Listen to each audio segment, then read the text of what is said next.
நம் கடவுளோ விண்ணுலகில் உள்ளார். தம் திருவுளப்படி அனைத்தையும் செய்கின்றார்.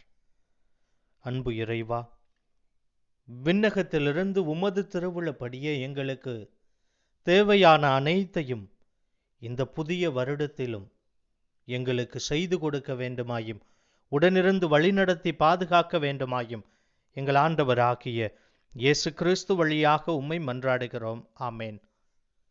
புனித மத்தேயு எழுதிய தூய நற்செய்தியிலிருந்து வாசகம். அதிகாரம் 4. மனம் மாற அழைக்கும் வார்த்தைகள் 12-17 மற்றும் 23-25 முடிய. அக்காலத்தில் யோவான் கைது செய்யப்பட்டதை இயேசு கேள்விப்பட்டு கலிலேயாவுக்கு புறப்பட்டு சென்றார். அவர் நாசரத்தை விட்டு அகன்று செபுலோன், நப்தலி ஆகிய இடங்களின் எல்லையில் கடலோரமாய் அமைந்திருந்த கப்பர்நாகுமுக்கு சென்று குடியிருந்தார். இறைவாக்கினர் எசாயா உரைத்த பின்வரும் வாக்கு இவ்வாறு நிறைவேறியது: செபுலோன் நாடே, நப்தலி நாடே, பெருங்கடல் வழி பகுதியே, யோர்தானுக்கு அப்பாலுள்ள நிலப்பரப்பே, பிற இனத்தவர் வாழும் கலிலேய பகுதியே, காரிருளில் இருந்த மக்கள் பேரொளியை கண்டார்கள். சாவின் நிழல் சூழ்ந்துள்ள நாட்டில் குடியிருப்போர் மேல் சுடரொளி உதித்துள்ளது. அது முதல் இயேசு, மனம் மாறுங்கள், ஏனெனில் விண்ணரசு நெருங்கி வந்துவிட்டது என பறைசாற்ற தொடங்கினார். அவர் கலிலேயா பகுதி முழுவதும் சுற்றி வந்தார். அவர்களுடைய தொழுகை கூடங்களில் கற்பித்தார். விண்ணரசு பற்றிய நற்செய்தியை பறைசாற்றினார். மக்களிடையே இருந்த நோய் நொடிகள் அனைத்தையும் குணமாக்கினார். அவரை பற்றிய பேச்சு சிரியா நாடு முழுவதும் பரவியது. பல்வேறு பிணிகளாலும் வாதைகளாலும் வருந்திய நோயாளர், பேய் பிடித்தோர், மதிமயங்கியோர், முடக்குவாதமுற்றோர் ஆகிய அனைவரும் அவரிடம் அழைத்து வரப்பட்டனர். அவர் அவர்களை குணமாக்கினார். ஆகவே கலிலேயா, தெக்கப்பொலி, எருசலேம், யூதேயா, யோர்தானுக்கு அக்கறை பகுதி ஆகிய இடங்களிலிருந்து வந்த மக்கள் பெரும் திரளாய் அவரை பின்தொடர்ந்தனர்.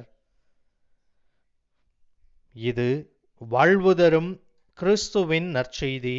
கிறிஸ்துவே உமக்கு புகழ்.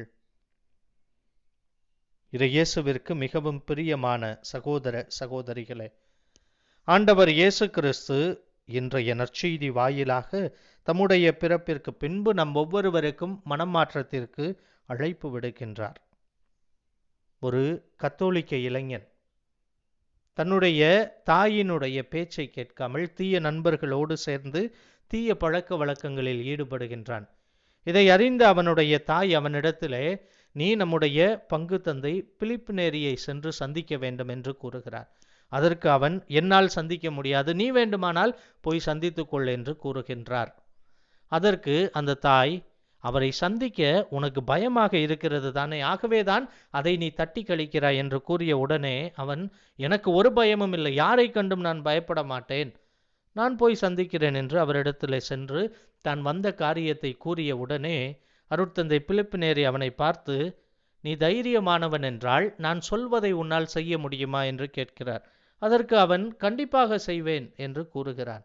அப்பொழுது அவர் அவனை பார்த்து, இன்று இரவு நீ உறங்குவதற்கு முன்பாக 3 மெழுகுதிரிகளை உன்னுடைய படுக்கை அறைக்கு பக்கத்திலே வைத்து உறங்குவதற்கு முன்பாக நீ இவ்வாறு சொல்: இன்று இரவு நான் சாகப் போகிறேன், அப்படி நான் இறந்தால் நரகத்திற்கு செல்வேன் என்று நீ சொல் என்று கூறுகிறார்.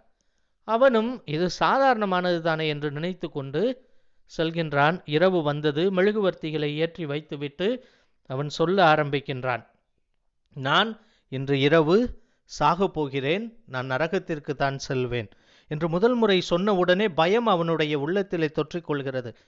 2வது முறை அவன் சொல்ல எத்தனிக்கிறான். ஆனால் அவனுடைய குரல் தத்தளிக்கிறது. இன்று நான் இறந்தால் நரகத்திற்கு தான் செல்வேன் என்று 2வது முறை திக்கி திணறி சொல்லிவிடுகிறான். 3வது முறையும் அவன் சொன்ன பொழுது அவனுடைய உடல் முழுவதும் வேர்த்து விடுகிறது. இதை பார்த்து பயந்து போன அவன் அதிகாலையிலேயே எழுந்து அருட்தந்தை இடத்திலே சென்று, ஃபாதர், நான் தவறு செய்து விட்டேன், நான் நரகத்திற்கு செல்லவில்லை, அதை நினைத்தாலே பயமாக இருக்கிறது, நான் மனம் மாற ஆசைப்படுகிறேன் என்று கூறுகிறான். அப்பொழுது அவனை ஆசிர்வதித்து, நீ இனி பாவம் செய்யாதே என்று அருட்தந்தை அவனை அனுப்பிவிடுகிறார். இயேசுவிற்கு மிகவும் பிரியமான சகோதர சகோதரிகளே, இந்த இளைஞனை போன்றுதான் நம்மிலும் பலர் பாவத்திலே விழுந்து அதை உணராமல் வாழ்ந்து கொண்டிருக்கிறோம். நம் அனைவருக்கும் ஆண்டவர் இயேசு கிறிஸ்து இன்றைய நற்செய்தி வாயிலாக கொடுக்கின்ற செய்தி, மனம் மாறுங்கள், ஏனெனில் விண்ணரசு நெருங்கி வந்து விட்டது என்பதுதான். ஆகவே இந்த இளைஞன் எவ்வாறு மனம் மாறி பாவத்திலிருந்து விடுபட்டு புதிய வாழ்வு வாழ்ந்தானோ, அதே போல நாமும் பாவத்தை விட்டுவிட்டு புதிய வாழ்வு வாழ முற்படுவோம். அப்பொழுது இறைவன் நம் மீது நிறைவாக தங்கி நம்மையும் நம் குடும்பத்தாரையும் ஆசிர்வதிப்பார். ஆமென்.